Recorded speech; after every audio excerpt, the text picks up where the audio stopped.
Tonight's speaker is Anthony Guerere, who will recount his life of music.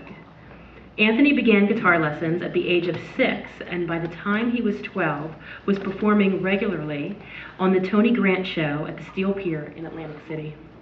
He graduated from Hammonton High School, where he was a student director of the Hammonton High School Band, and upon graduation that night, he took home all science, math, and music awards, plus receiving a 4-year scholarship to the now College of New Jersey, where he earned a bachelor's degree and a master's degree in music education. Returning to Hammonton High School, Anthony was the band director of Hammonton High School from 1959 to 1987. The band grew in numbers to over 200 members during those years. They won numerous awards and excelled in every area and became a memorable lifetime experience for all. Tonight, Anthony Guerere will present the Hammonton High School Band reunion, and will talk about the 1960s, 70s, and 80s, but in addition to all of that, he will also speak about his own personal life experiences. So we welcome Anthony. Thank you so much to kick off our new speaker series for 2010 and 2011. Welcome, Anthony.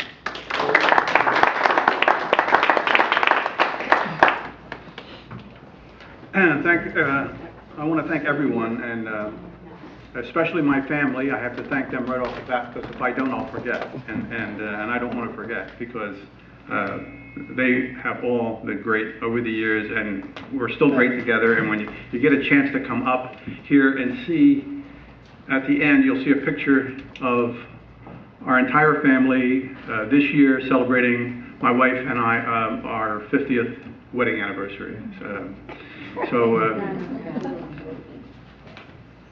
I'll tell you that I had a very, very interesting life, and it was really a full life. So I almost feel like I'm reading my obituary, but I have to tell you, if I died tomorrow, I would have had a full life. So I don't really feel bad about it at all. And I'll try to keep this thing in chronological order as much as possible. But there'll be times when I refer back to things, either because it's necessary or because I forgot something. But I was born in 1937, and those were Depression years. My family was very, very poor. They owned a house, a little house. It's still there on the White Horse Pike, and their mortgage was $12 a month, and they were 3 months behind. It was a struggle, but they worked hard, and I think that alone was something that I learned about achieving things, working for things. I began guitar lessons when I was 6, as you heard, with Hap Brander, who at that time was teaching in Hammonton and also in Egg Harbor City. And my first guitar cost me $8. Well, it cost my father $8. But again, that was still a lot of money for us. I was influenced by the singing cowboys in those days. Roy Rogers, Gene Autry. You probably see them now on some of the old channels and so forth. But they were the stars of those days. And they sang and played the guitar. So that's what I wanted to do. I wanted to play the guitar and sing. And by the time I was 8, I started piano lessons as well with Professor Bove, who used to go from house to house in Hammonton. And he was a graduate of Juilliard. He was an excellent teacher. Gave me a great background that was necessary when I went to college for music. But when I was a kid, I worked on the farm with my parents, and we picked strawberries and blueberries, and worked with my uncle's in my uncle's peach farm. Those were tough times, and my father, who would have a 2-week vacation, at that time he was working for Hammonton Park Clothes. He would spend it out in the field picking with us, and I guess the best way to say it was we were very poor, okay? The war effort became a reality when a lot of the wounded soldiers ended up in Fort Dix. And so as a young student who played the guitar and sang, I would go with a gentleman named Matt Romeo, who at that time would take young talent and bring them to Fort Dix. And they had wards of all wounded veterans. And we would go from ward to ward singing and so forth. I think one day I did something like 12 or 13 different wards, and I lost my voice. I lost my voice for 3 days, and not only did I lose it, I ruined it, unfortunately. So I knew that I couldn't continue a career in singing at all. It just wasn't there. But I was a member of the Half-Brander, he called it the Half-Brander's Spotlight String Band. It was a string band, but it was a concert string band. Not like the string bands you see on New Year's Day, which are marching string bands. I actually, in order for me not to forget this, I'm reading as I go along. I was featured a lot with that band because that was still at the time when I was able to sing and play before the Fort Dix extravaganza. And I won a lot of awards. And when you get a chance later and go through the scrapbooks, you can see pictures of me holding the trophies and so forth that I won when I was 8, 9 years old, okay? In fact, I entered a contest for writing music when I was 9 years old. It was a national contest, and I won the contest. I'm going to play the song that I wrote when I was 9. It was called Someone Like You.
As I said, that song won a national contest, and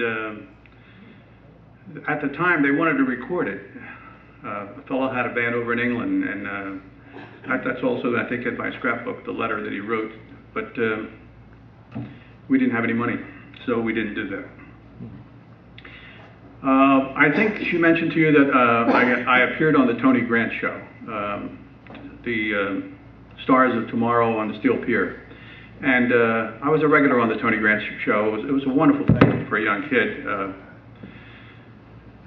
The reason it was so wonderful was because there were 2 theaters on the Steel Pier. And understand one thing about the Steel Pier. Most of you, as I'm looking at your age, know about the Steel Pier, okay?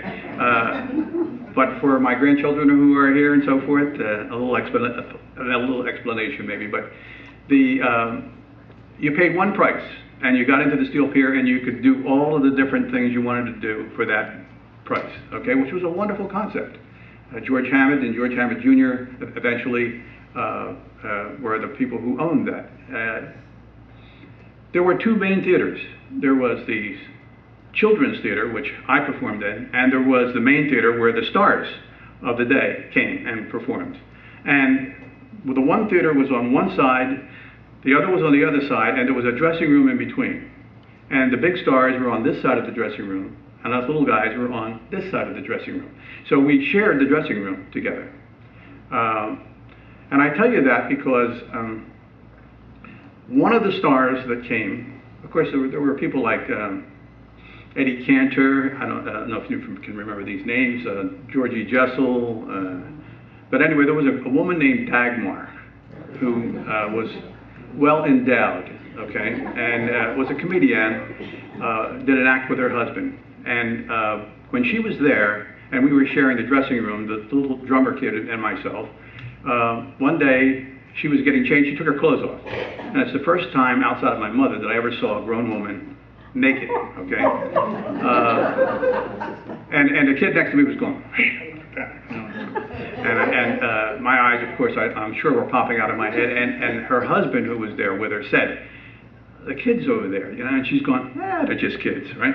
Well, you know what? She was right. We were just kids. I was like 9, 10 years old at the time, but I got an education early, and it was a nice thing because that dressing room had a door that went out to the pier that overlooked the ocean, and you couldn't get to this area of the pier that had these benches unless you went from the dressing room. You couldn't get there from the boardwalk or anyplace else.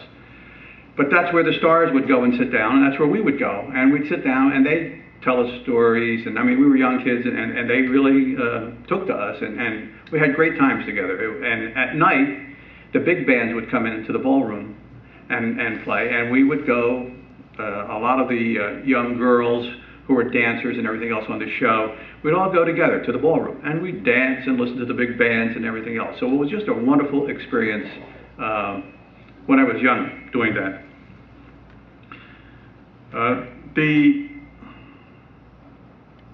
The other thing I did was, there was a group called the Sleepy Hollow Ranch Gang that came to Hammonton. And of course, at that time, a lot of people in Hammonton knew that I had exceptional ability in music, and so they kind of wanted them to put me on stage and have me play and sing and so forth. So they did it, and I did it. And afterwards they said to me, "Would you like to come on our television show?" They had a television show every Saturday night in Philadelphia from Town Hall.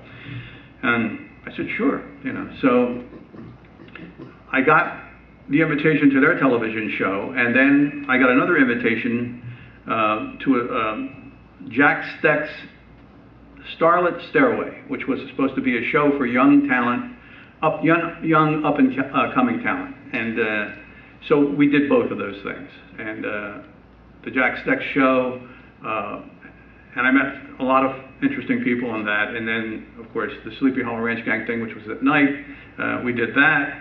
And then they wanted to take me on the road with them and get me a private tutor, take me out of school. And my mother and father said, "No way, you know, not going to do that." You have to understand, I was about 10 years old at the time. And of course, I didn't have anything to say about it. I mean, you know, in those days especially, whatever your parents said, that was it, and that's what you did. So, but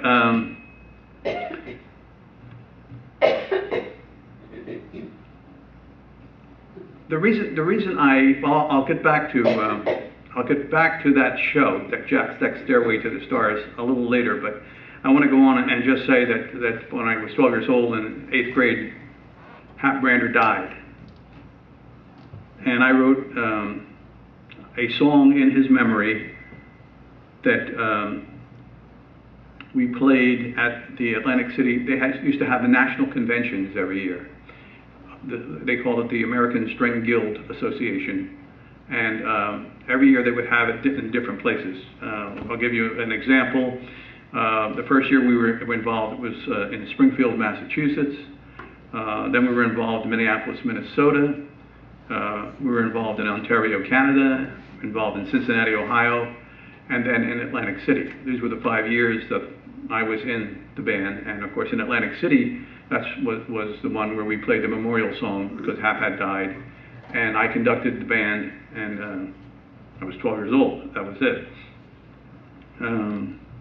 I did get to meet some of the movie stars like Alan Ladd, television stars like Arthur Godfrey, who were at these conventions. It was a wonderful thing. So in 8th grade, when that happened, I ended up forming my own band. It was called Anthony's Rhythm Band, and it was a band of 5 pieces that would go out and play for weddings and play for other social events. And we would make money doing this. There were a couple of other people from Hammonton that were in it. One was Eve Fithian. I don't know if anybody ever remember. Well, I know Janet does, but Eve Fithian, and the other was Gene Bertino, who was really in those days Gene Sabatini, and we made a lot of money playing. In fact, we'd play on a Friday and Saturday night, make more money than my father made working in the shop all week. You know, but it was a talent that we had, and so we did that. And at the time, I began drum lessons, okay, because I wanted to be in the high school band when I got to high school. At 8th grade graduation, I wrote the class song for graduation, and also won several awards, the VFW Award in Geography, an English Award, an American Legion Award for Leadership, Service, Character, Scholarship.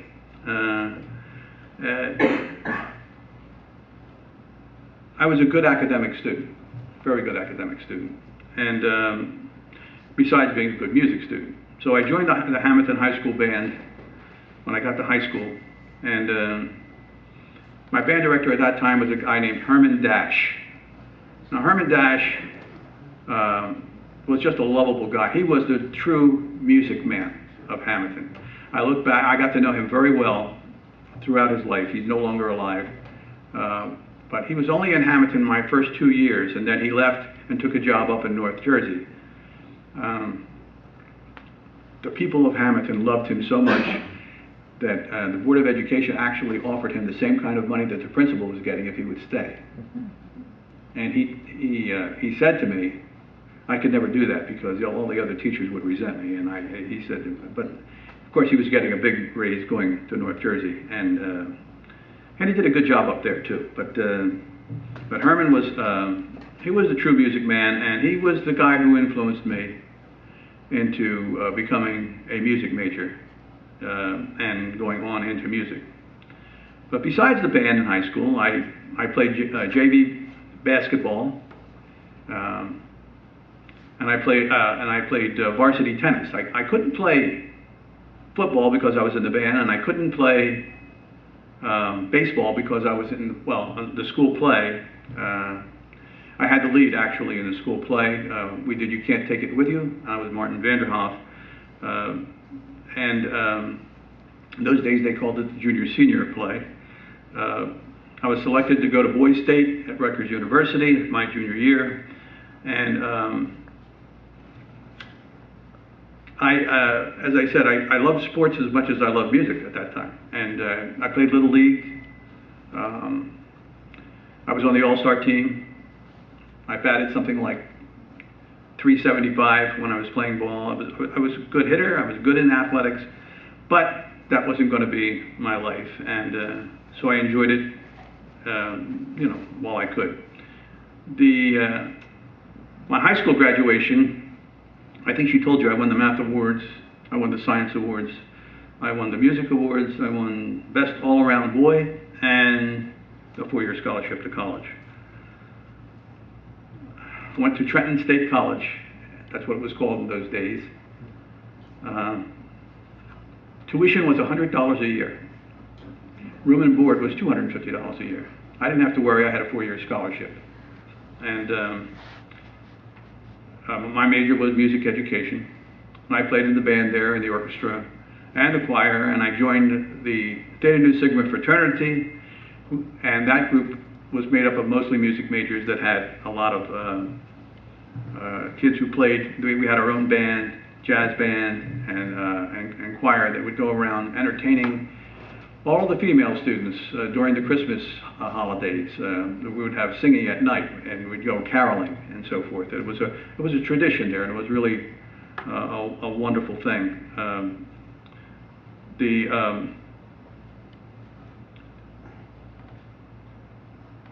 the other thing was that while I was there, it was the 100th anniversary of the college, and they brought in the American composer Ferdy Grofé, who wrote the Grand Canyon Suite and a lot of other things. He came in and he conducted the band on an all Grofé concert, which we did. And Stan Austin, who was my most influential teacher in college, and probably the best teacher I ever had all around, was a Baptist, and he didn't drink, and Ferdy Grofé liked to drink. So Stan gave me $100 for the week and said, I want you to take him out every night and see that he gets what he wants, and he'll tell you stories. And he did. He told me a lot of stories. He was a great guy. It was really good.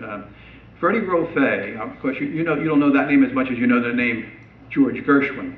Gershwin wrote the Rhapsody in Blue, and Grofé tells the story because they were very friendly. In fact, Gershwin was a piano player, like me, okay?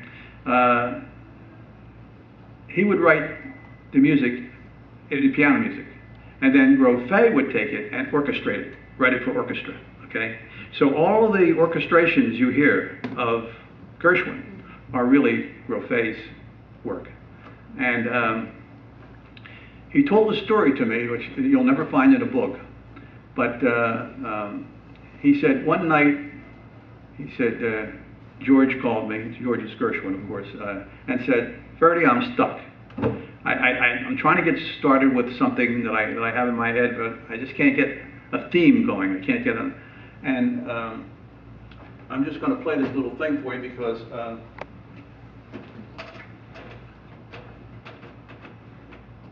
one of Gershwin's, one of Grofé's, well, I told you the Grand Canyon Suite, the third movement is On the Trail, and it's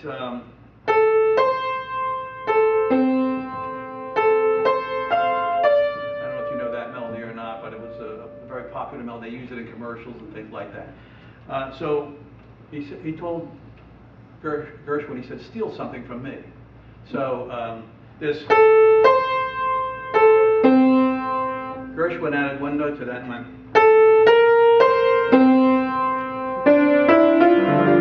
and so forth, and wrote the Rhapsody in Blue, okay? That's a true story. As I said, you won't read about that in books, but when you have a chance to be with people like that, you really get some insights that are wonderful, just wonderful. When we had graduation at college, actually I won the Otto Helbig Award later in years in conducting. He was one of my teachers at the college. And I conducted the step singing, which is what they have the night before the graduation, and I also conducted the alma mater at graduation.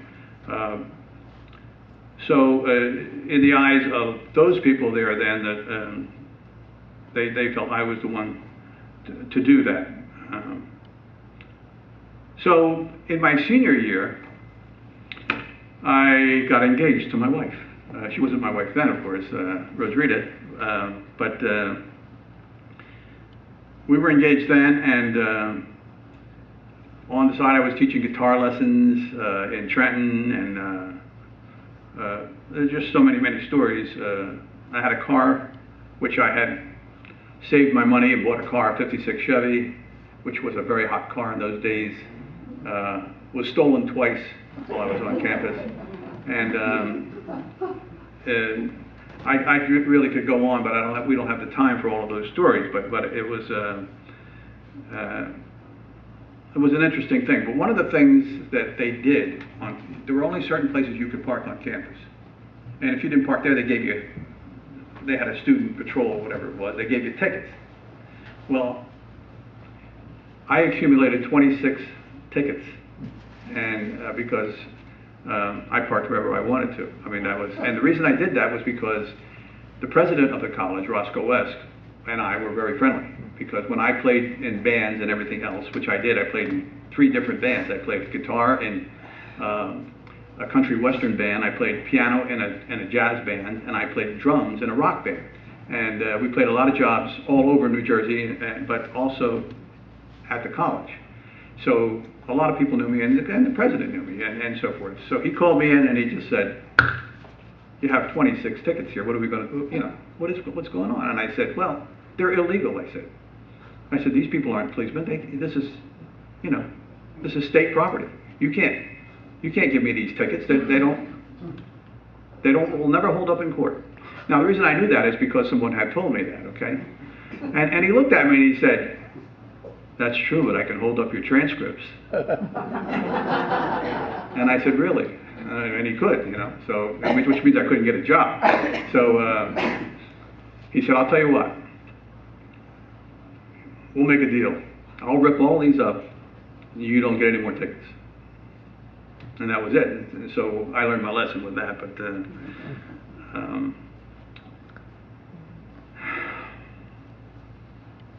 I took my first job actually was at Hammonton High School, and right out of college. So I was 21 years old, and I was teaching kids who were 18. My first class now is about 68 years old. Okay, so seniors. And right after my first year, my wife and I got married, and went to Hawaii on a honeymoon. It was great.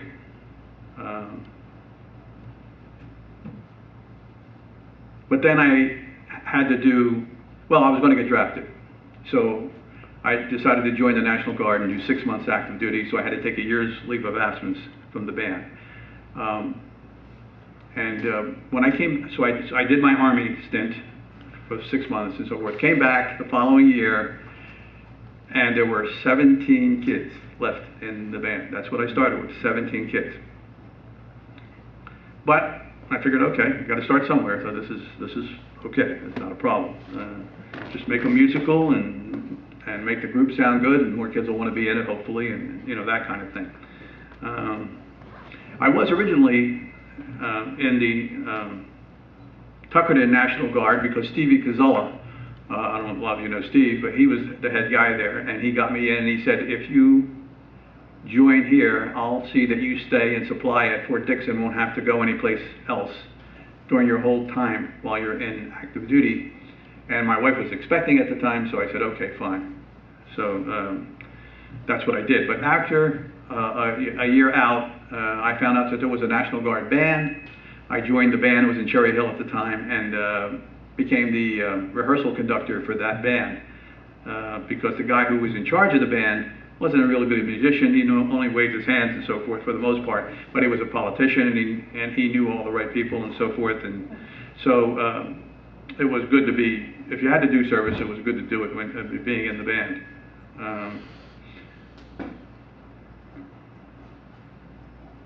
I got my master's in 1963, and during those 60s, the early 60s, my wife had all three of our children, and Anthony and Joanne, they're all here tonight, and Anthony's children are here as well. And at one time, they were all in, hold that back of that program up, bro. At one time, they were all in the high school band together, okay? Anthony was the drum major of the band at that time, and the two girls, one played flute, the other played horn. This is the program, this is the souvenir program that everyone's going to get if they come on the 12th to see the band films and all the stuff for that big band reunion. And those three families sponsored those programs. So they'll be free for everybody, but I just want to give them credit for doing that. And one of the things that I did when I was in school teaching was I felt there had to be a well-rounded music education. So we had marching band, but we also had jazz band. I had some great jazz bands. And we had concert band as well. So in the fall for 3 months it would be marching band, and then at Christmas we'd do a Christmas show, and then in January and February we'd have a jazz band concert, and then in April or May we'd have a spring musical where we had the concert band play and so forth along with the jazz ensemble. And that really worked out very, very well.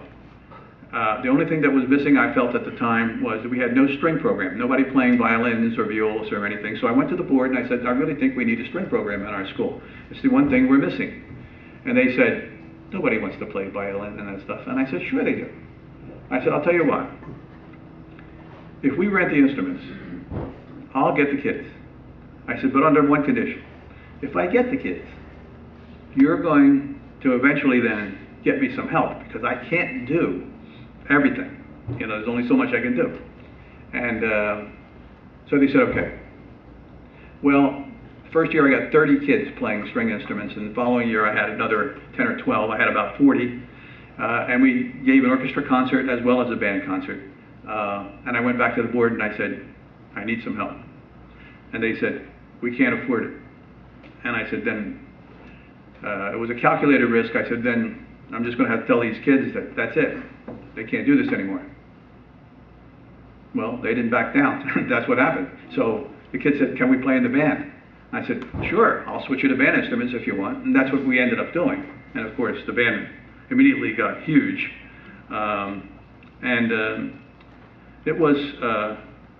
It wasn't a move that I particularly wanted to see. I wanted to keep it balanced, but as it turned out, it didn't hurt the band program. It would have been nice to have had that string program. A lot of schools, not a lot of schools, but schools have that. I was asked to teach a summer music program, to teach a jazz band at Rowan University. It was Glassboro State College then, and I did that. And I had students from all different high schools that came there and played in this jazz band.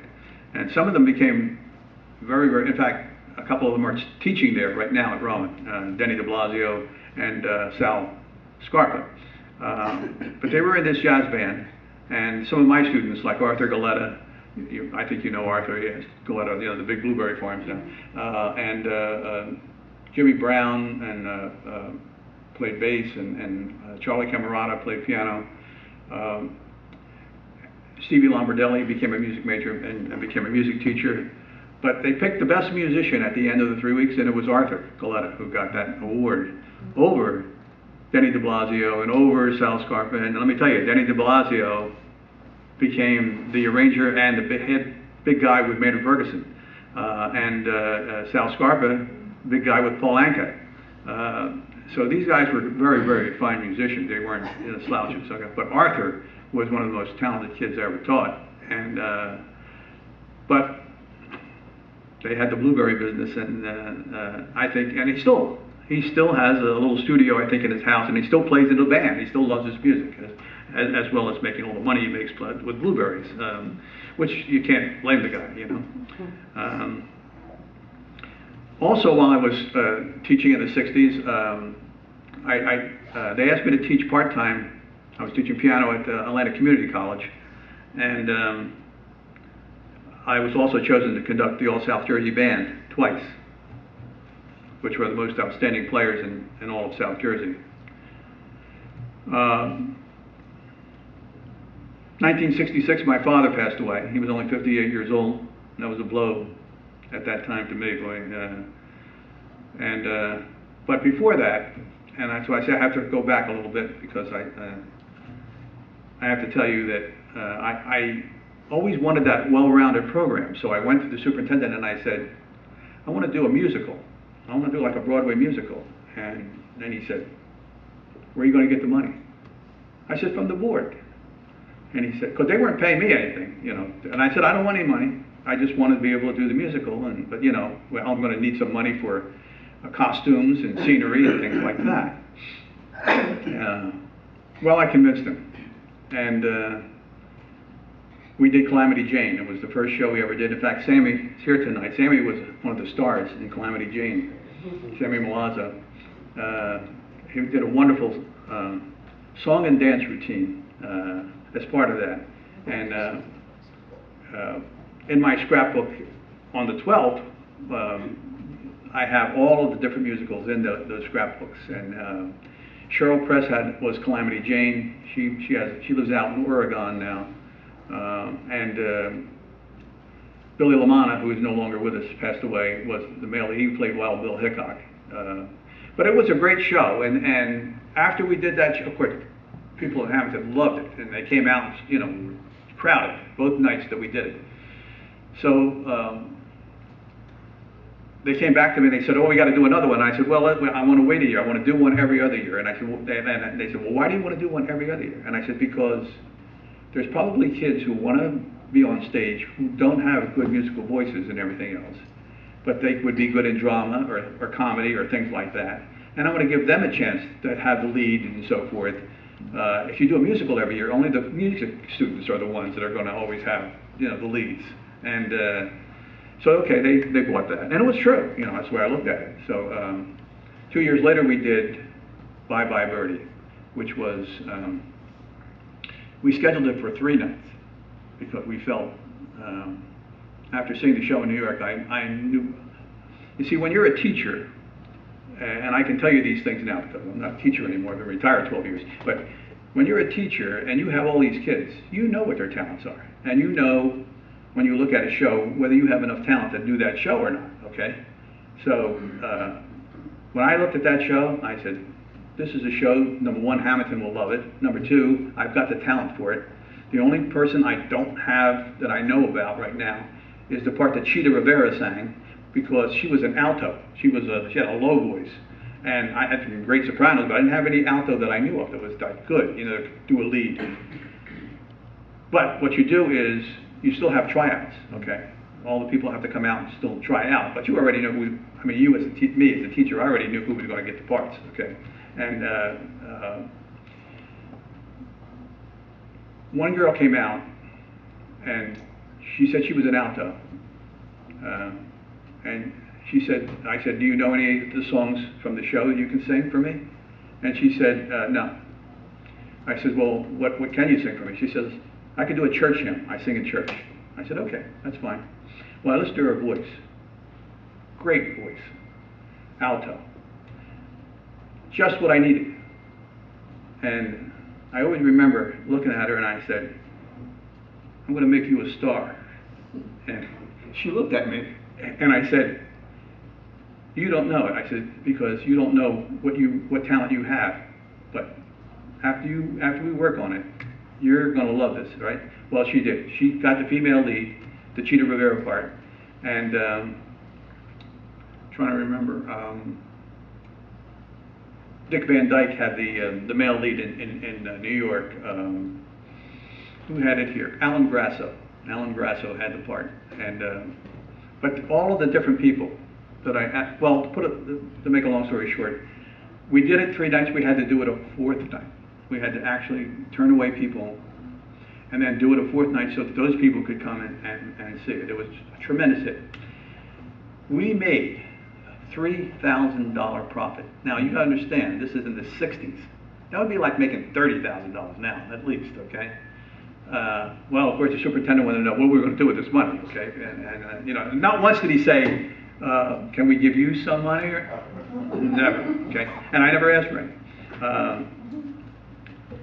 We created a music fund. I told him, "Let's create a music fund. We'll put the money in a music fund."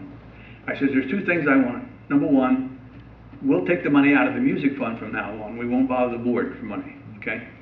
So we can continue to do these musicals and be self-sufficient. And the second thing is, the kids who are in the show, I want to take them to see that show on Broadway, okay? And take the money, you know, out of the fund to do that." Well, they agreed, and so everybody got to see Bye Bye Birdie and so forth.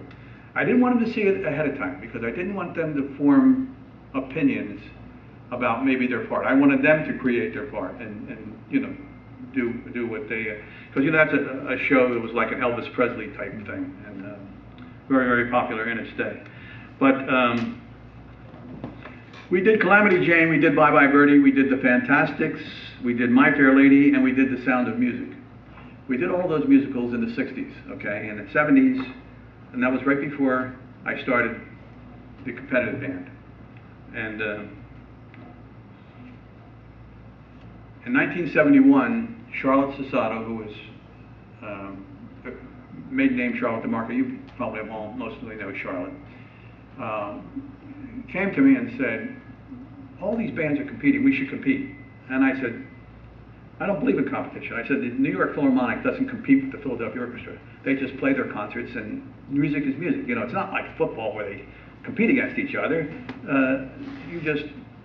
It's an art thing, you know, you do it. Well, her father was on the board. They called me in for a board meeting, and they said, we want you to compete. This is the board telling me, we want you to compete. And I said, well, if you want me to compete, they said, look, Oakrest is winning all these prizes, Mainland is winning all these prizes. We're not competing, why don't we compete? So I said, well, two things. Number one, if you want us to compete, I'm going to need some help, okay? And number two, I'm going to need to get paid a little bit more because I don't get any extra pay for anything. I do all the football games, I do all the parades, and everything else just on my salary. I don't get any extra money. So they said, okay, we'll give you $300 a year, and we'll give Joe Aiello, who was the guy that we brought in to do the visual part of the show, because I did the music, he did the visuals. They gave him $300, and they gave Charlotte $100, and she did the band front, okay, the pom-pom and so forth. So what we decided to do was take the cheerleaders, because Charlotte was doing the cheerleaders, and make them pom-poms. So they could cheer as cheerleaders for the football game, but during the competitions and everything else, they became pom-poms. And eventually that changed, and we split up, and we had enough. But Joe Cascia, well, let me just say that the band became very successful right from the beginning. The first competition that we went to was in 1972. We went to Pompton Lakes. The bus driver said he knew the way. He took us to Pompton Plains. We had to call, we were late. So we asked permission to go on last because we weren't supposed to go on last. They let us. There were 12 North Jersey bands and us. So we never even got to see the other bands. We got off the buses. The girls ran to the bathroom like they always do, and then we went on and we competed. We did our show. When the show was over, they announced that all of the awards were won by Hammonton High School. So I said, well, this is great, you know. So Joe came over to me and he said, how come they didn't announce the scores? You know, usually they say in 13th place with a score of 65, and they announce the band. In 12th place, you know, they do it all, right? So I asked, so a guy came over to me who was from the Herald News or something like that. And he said to me, how come I haven't seen your band before? I said, this is our first competition. He said, yeah. I said, yeah. I said, by the way, how come they didn't announce the scores? He says, because you won the show by 23 points. Now you have to understand, in those days they used tenths of a point for what they called the tick system. So every time they saw a mistake, it was a tenth of a point. So to win a show by 23 points, it was like awesome. And they didn't want to embarrass the other bands, they said, so that's why. So needless to say, we were thrilled. It was our first competition. And from that point on, it was like, you didn't have to say to the kids, you know, we have to go practice through this, that, and they're all ready to go. They're all souped up. And the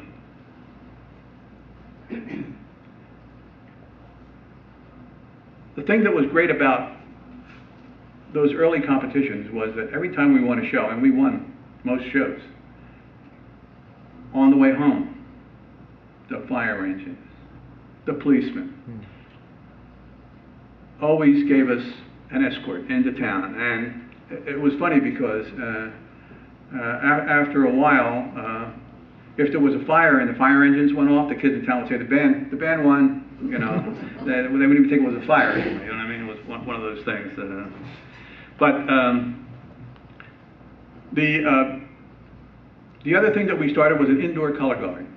We did this for 2 years, and they were very successful. They were state champions.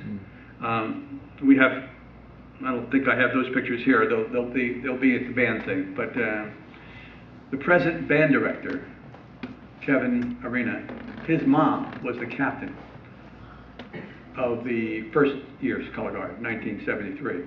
And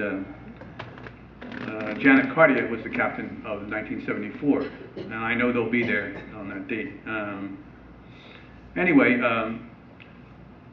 one of the shows that we always went to each year was the Governor Livingston show, and it was the show. All the best bands in New Jersey, this, that, and the other, and they had this huge trophy.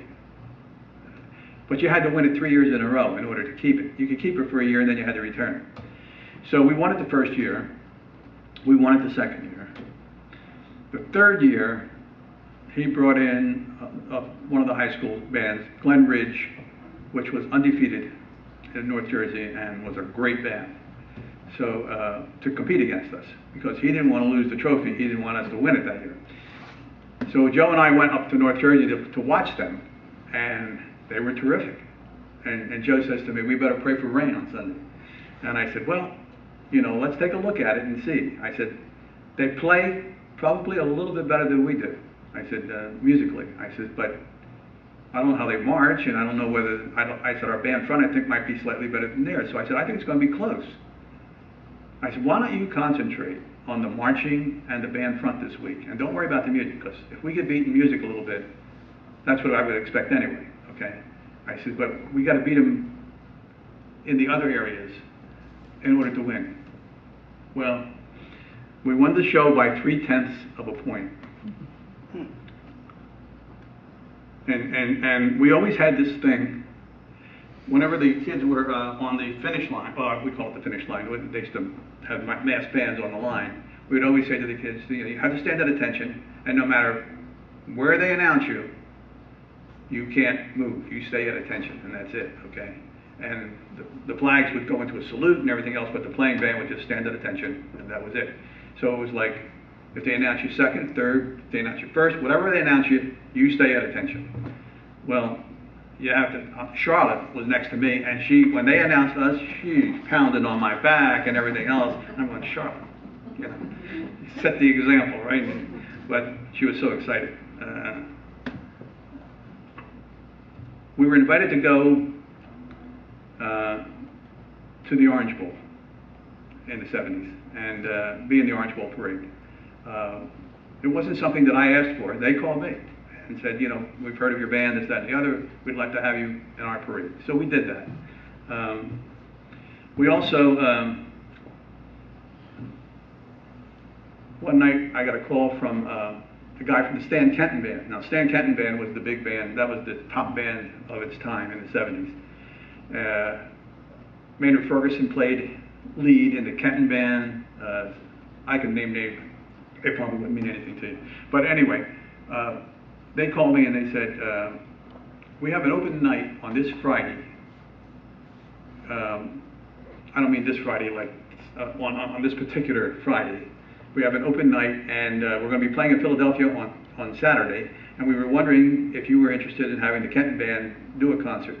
And I said, oh, I said, absolutely. I said, but I don't know if we can afford you, you know. He says, well, our normal fee is $5,000. He says, he said, you know, maybe we can come down a little bit. And I said, well, I'll tell you what.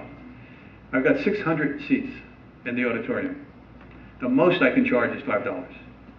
I said, I'll be happy to give you $3,000 because I know I'll pack the place. I said, but that's the most I can give you if you want to come. He said, I'll get back to you. Well, he called back the next day and said, we're coming. I said, fine. So that's what we did.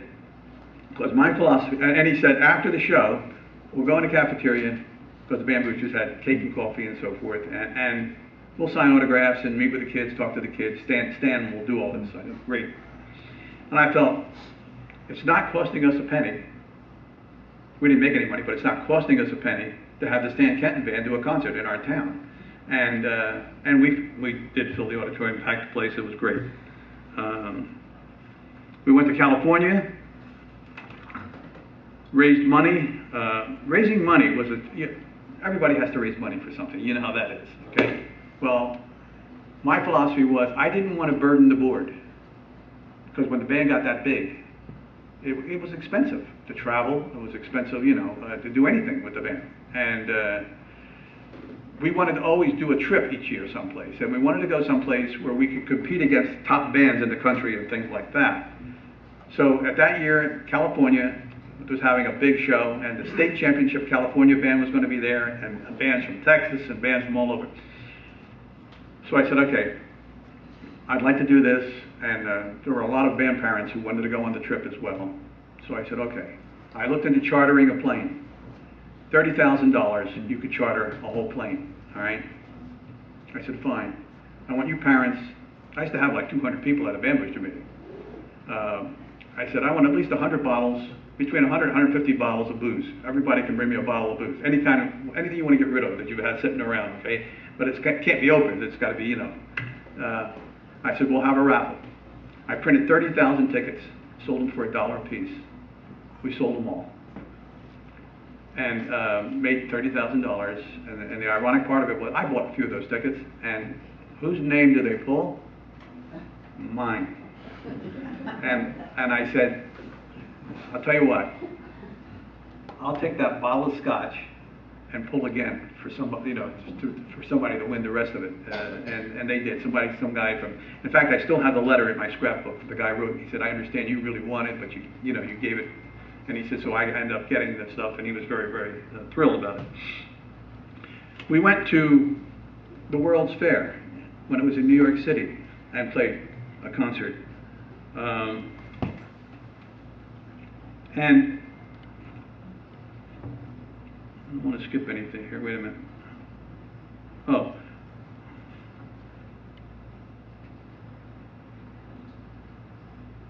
Well, in '76, we ended up winning. First Atlantic Coast Championship was in 1973, and we came in second. In 1974, 75, 76, 77, 78, 79, we won. And we competed in the large band division, which meant all of the big schools, because they went by the size of your band, they didn't go by the size of your school. So we dominated the tournament of bands.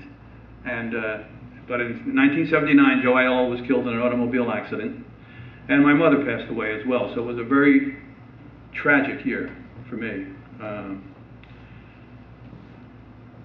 But I was able to get a fellow named Bob Hoffman who had championship drum and bugle corps, and he was interested in coming. And I told him, I said, we don't have a lot of money to pay you because our board never paid any, like Joe never got a lot of money, I never got a lot of money, and so forth. So I said, and he says, whatever it is, he says, I'll do it for you. So he did it, and that was in '79 when he came. In '80, we decided that we wanted to do, I heard Sinatra do New York, New York. It was the first time I had ever heard him do it, and it was great. And I said, I want to write the arrangement for this show. By the way, I was writing all the arrangements for the band. And the reason I was writing the arrangements, I had read this article that Count Basie had written, saying, the reason my band always sounds so good is because I write to their strengths. And I thought, gee, that makes sense. If I write the arrangements, like, I know my band. Maybe this year the lower brass are my strongest section, so I'll pick music that features the lower brass, okay? Next year maybe the trumpets, maybe the upper brass that's better, okay? So I'll pick music that features the trumpets and so forth, so that you're always putting your best foot forward. And it was a lesson that I learned, and it worked. But in 1980, I wrote the arrangement of New York, New York, and so we said, well, this was the staff meeting together. We've got to do some New York things, So what are they? Well, number one, there's the New York skyline. Number two, there's the Rockettes, And I said, well, we got the pom-poms. We can do the Rockettes. And they said, yeah, those pom-poms wear these long skirts and everything else. I mean, So we said, well, what we'll do? We'll Velcro the skirts, and right before they do this big kick-step dance, they'll rip off the skirts, put them over their shoulder with a top hat, and do this big kick dance and right in front of the band, okay? And of course, they still had their tights on and everything else, just, Well, I had to run that by Ron Lucas and the administration, and they said, no way are they going to rip their skirts off. And I said, I'll tell you what, let me meet with the parents. I said, if the parents agree to this, will you agree to it? And they said, oh yeah, if the parents agreed to it, we'll agree to it. They were worried about getting, the phone call. So I went to the band boosters and I said, this is what we're going to do this year. We're going to do this New York, New York number, and at this point we're going to rip our skirts off and do the June Taylor thing, right? The Rockette thing, right? And they went, oh, okay. I went back and they said okay. And so we did it. And of course it was a big hit. They had more clothes on than they wear to the beach, let's face it, so it wasn't a big thing. But in those days, you know, we're going back 30 years ago, so it was a little bit different. Mike, God bless his soul, he's no longer with us, but he was our flag guy. He made flats of the New York skyline. And at the end, the flags who went backfield all had a particular building. And the whole skyline just came up right at the end of the song. And it was just spectacular. We did it up in Lowell, Massachusetts, because Beatrice Foods was sponsoring a contest. They were going to pick the 6 best bands in the United States. And those, one from the Northeast, one from the North Central, one from the Northwest, and then South, all 3 places. And you had to win your regional show. And the following year you went to the Orange Bowl, and you competed in the Orange Bowl. The 6 bands competed against each other. And they were going to pick the best playing band and the best band front of those 6 bands. It was a national contest and everything else. So we went, and at the time, George Parks was Professor George Parks, who's the music guy at University of Massachusetts now, but he was up there. He was a guy that actually used to follow our band around years before. And we did the number. We ended up winning the show. We beat, there must have been something like 48 bands there. They had prelims, and then they had the top 10 at night. And one of the fellows had a band, and he said had never lost a contest, and we beat them. And he said to me, if we had to get beat, he said, I can say that it was okay to be beaten by a band like yours, you know. So he was really very, very humble about the whole thing. And the following year, George Parks asked for the arrangement of New York, New York, and he did it with UMass band, which was great too. And he sent me the tape of it all. And we went to the Orange Bowl the following year to compete. And we did, and by the way, I have all of this on film. That's what we're showing on the 12th. We're showing the New York, New York routine. We're showing the band performing at the Orange Bowl in this competition, this national competition. We ended up taking 2nd place playing band, and we won Best Band Front. It was just a marvelous show. The band from Chesterton, Indiana, beat us out in Best Band. And I'll tell you what, I have no argument with it. They were really, really great. But every band that was there was great, and they were big, 200-300 people at least. Every band, the North Texas band. I'll tell you what, if they could march, they probably would have won. They certainly could play, and but these were the things that.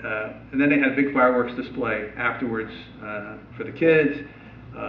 And like I said, this was right at the Orange Bowl. It was a magnificent show. It took place the night before the game. And then the following night, of course, they all gave us tickets to the game, and everybody went and watched the game.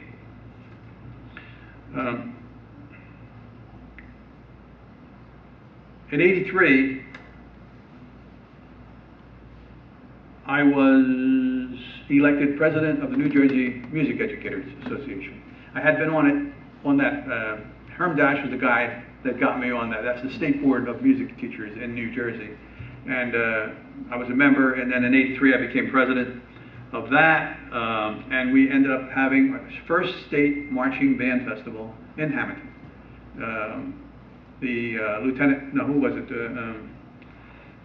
Richard Highland came down. He was the Attorney General, but he was also a musician. And he came down and conducted the Star Spangled Banner, and New Jersey Network televised the whole thing.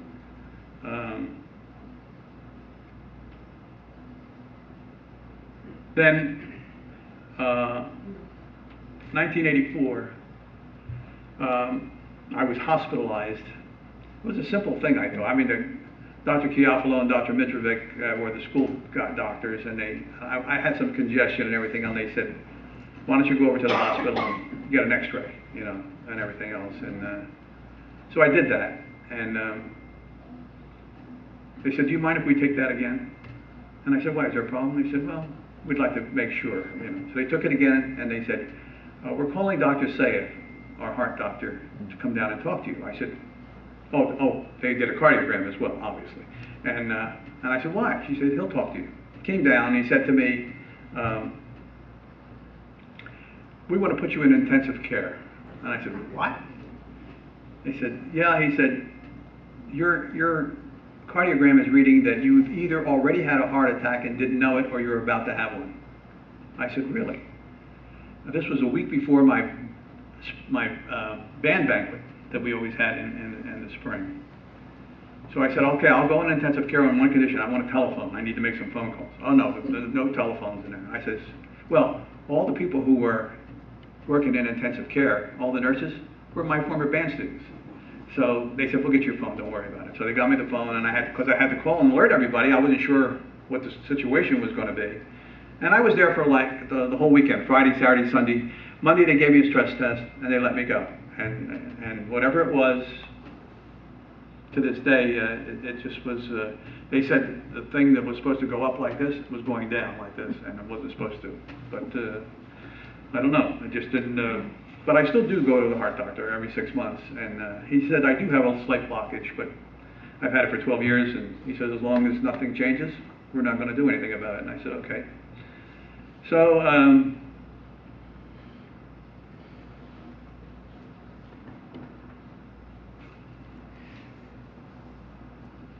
84, Ronald Reagan. They told me Ronald Reagan was coming to Hammonton. This was in the fall of 84. And I said, oh, that's wonderful. And actually, it was Rocky who came over and told me. And I actually had, as a student, I had taught Rocky drums. I started him on drums. And he was always talented in music too, Rocky. But I said, what's going to be the situation? They said, well, they'll let you know. Well, I have to tell you, every day was a different story. And they do this for security reasons. They don't want you to know ahead of time what it's going to be. But to make a long story short, it was our band ended up playing right next to Reagan, and all the other bands were way out in the audiences someplace out in the streets. And of course, they think I planned it that way. I didn't. I had nothing to say about it. But a couple of things that happened was that I mean, Reagan was a very gracious guy, and he went out in the audience when he wasn't supposed to and everything else. I had the earphones, so I knew what they were supposed to be doing. But again, I can't go into a lot of detail with all of that. It was a unique experience playing for the President of the United States. I can tell you that. It was a wonderful thing. And he sent us a thank you later. When I stopped doing the band, 1986-87, I actually became a supervisor in the school system, and then eventually an assistant principal in the elementary school until 1998. But at the same time, I was doing the Atlantic Brass Band at Rowan University. It was a brass band in the English tradition, and the brass band was an excellent, was just an excellent group. We had guest artists with us like Phil Smith and Tyrone Runiger from the Philadelphia Orchestra, Phil Smith from the New York Philharmonic. Maynard Ferguson played with us, the Challenge Brothers from England, and so forth. We did all these concerts and so forth. We traveled all over the United States and England, and we stayed with a guy named John Butcher, who was a member of Parliament, but also the head of education in England, and really was a great guy, treated us well. But the main thing was that we competed once a year, and up to that point they had never done well in competitions. When I took them over, we ended up coming in second, and to them that was great.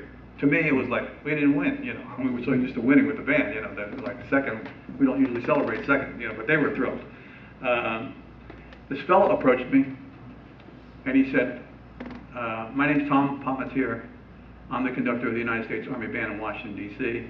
He said, I'd like to bring the brass band up and do combined concerts with you at Rowan University. And I said, really? He said, yeah. I said, okay. So there was a period of about 4 or 5 years where we did these combined concerts. And I have tapes of them. I didn't realize they had taped those shows, but great great experience. He's still the head of the Army Band in Washington, D.C. And I'm hoping that he's still there when it's our, what is it, our bicentennial, or I don't know. We have something coming up in a few years here in Hammonton. Something big. It's at 150 years, I think, whatever you call that. And if he's still there, I'm going to try to get them to come and play. But I'll kind of wrap this up by saying that in 1998, when we retired, we received special recognition from the board and from the band and the band boosters. There was a special concert, which they played another piece of music that I wrote for band. Actually, Arthur Galetta came and it's for saxophone and playing a concert band, and he came and played it in the concert.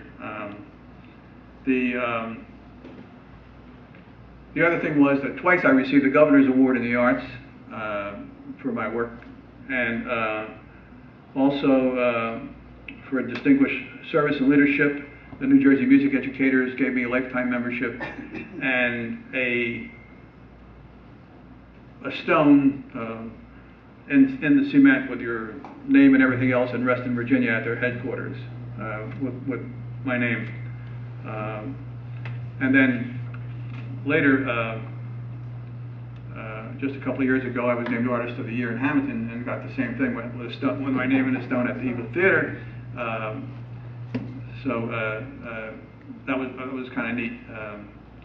And I got to conduct the Ocean City Pops, and that was a unique experience too, because I went down and met the guy who conducts them, and he was a little reluctant at first to be wanting to turn the baton over to me, until I told him that I used to conduct the Atlantic Brass Band, and he knew that band, and he knew the whole thing, and he said, oh, we said, okay, just pick out a piece of music you want to do, and we'll do it. He said, how about doing it in Ocean City here first, and then we'll do it in Hammonton? And I said, great. So I conducted it both places. And having said all that, you can see, and I've really skipped over a lot of things, but pretty full life with music. And some of these I think my wife showed you, but feel free to come up and take a look on October the 12th, which is a Sunday afternoon, not this Sunday, the following Sunday, at 3 o'clock in the afternoon. September. What did I say? October. September 12th. Yes. Did I say October? Yeah. September. God, don't come October. September the 12th, we are having a band reunion. It's open to anybody, okay? But what we're doing, we have a slideshow that my son put together to music, Reno Farinelli's slides, and that he took over the years, and then we have the indoor color guard we're going to show, and bits and pieces of these